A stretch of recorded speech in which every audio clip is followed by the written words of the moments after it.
that are learned through experience and can be applied in problem-solving situations. So individual intelligence test. For the individual intelligence test, like the Stanford Turing test, it designed to identify children unable to learn in school, develop concept of mental age, the individuals under this the individual's level of mental development relative to others, verbal reasoning, quantitative reasoning, abstract or visual reasoning, short-term memory. And number 4 is general composite for overall intelligence. So the formula of intelligent quotient or IQ is the MA or mental age over chronological age times the 100. Then the Wechsler scale is one of the psychological tests that can identify our intelligence.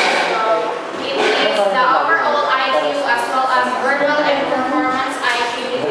Wechsler preschool and primary school scale of intelligence for WPTSI are children 4 to 6 and up. Then Wechsler intelligence scale for children or WISC 3, then Wechsler for adult intelligence scale or WAIS-R. So student of intelligence, so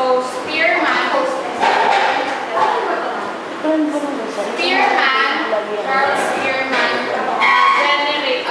developed the general intelligence or G-factor and specific abilities. Then Sternberg triarchic theory, analytical, creative and practical. When we say analytical, similar to the standard psychometric definition of intelligence as measured by academic problem solving, analysis, and puzzles, and corresponds to his earlier componential intelligence. Sternberg considers this reflects how an individual relates to his internal world. So creative, this involves insights, synthesis, and the ability to react to novel situations and stimuli. This he considers the experiential aspect of intelligence and reflects how an individual relates the internal world to external reality. And the third one is practical. This involves the ability to grasp, understand, and deal with everyday tasks. This is the contextual aspect of intelligence and reflects how the individual relates to the external world about him or her. And the Gardner's theory of mind or multiple intelligence. The theory of multiple intelligence suggests that people don't possess just one intellectual capacity but have many different intelligences, including musical, interpersonal, spatial, visual, and linguistic intelligence. So the 8 intelligences Gardner described are the visual, spatial intelligence, verbal, linguistic, bodily kinesthetic, classical, mathematical, interpersonal, musical, intrapersonal, naturalistic.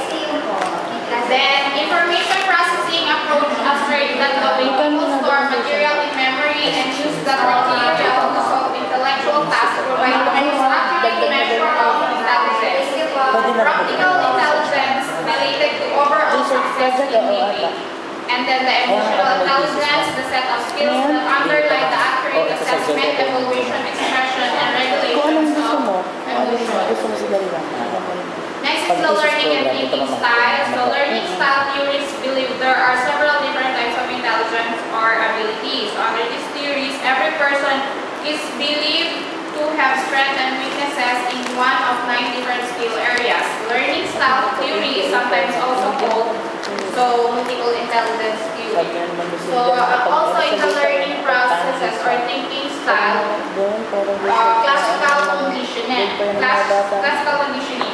A type of learning in which a neutral stimulus comes to bring about a response after it is paired with a stimulus that naturally brings about that response. Next is the operant conditioning, is learning in which a voluntary response is strengthened or weakened depending on its favorable or unfavorable consequences. Next is the personality. Personality refers to the individual differences in characteristic patterns of thinking, feeling, and behaving. The study of personality focuses on two broad areas. One is understanding individual differences in particular personality characteristics, such as sociability or irritability. The other is understanding how the various parts of a person come together as a whole. Then, to identify our personality, there is a sign test that we can take the Myers-Briggs type indicator. So, people can be either they are the dichotomies, extrovert or introvert, thinking, feeling, sensing, intuitive, judging, or perceiving. So, temperament. The four types of temperament is the sanguine, or influencing of others, as we are Nissan. The sanguine is receptive by nature and outgoing. He is usually known as super extrovert. His temperament is usually thought of as a natural salesman, but they also tend to enter professions that are outgoing, such as acting. Then the second one is choleric. This is decisive and rational. The choleric is the most forceful and active of the four types. He is strong-willed and independent and opinionated. The choleric thrives on activity. He is the most practical and makes sound, quick decisions. He is not afraid of obstacles and tends to drive right through or over problems.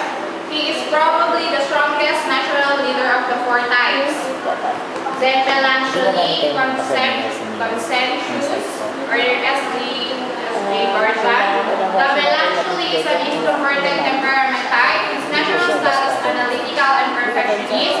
He is the most moody of types, ranging from highly active to being depressed. During slow periods, he can be very antagonistic and does not be friends easily. He is the most dependable of the temperaments due to his perfectionist tendencies. Then the last one is phlegmatic, steady, or idealist. The phlegmatic is best characterized by the words easygoing. He is a calm and steady person who is not easily disturbed. He is the easiest temperament type to get along with. Life for him is happy and excited and calm. Underneath the calm exterior, the phlegmatic is the most timid temperament type. He often uses humor to make his points. The phlegmatic is more Mahirap din mag-exam. Hindi naman nasa with activities of others. Magaling That's all. si Thank you. Yay!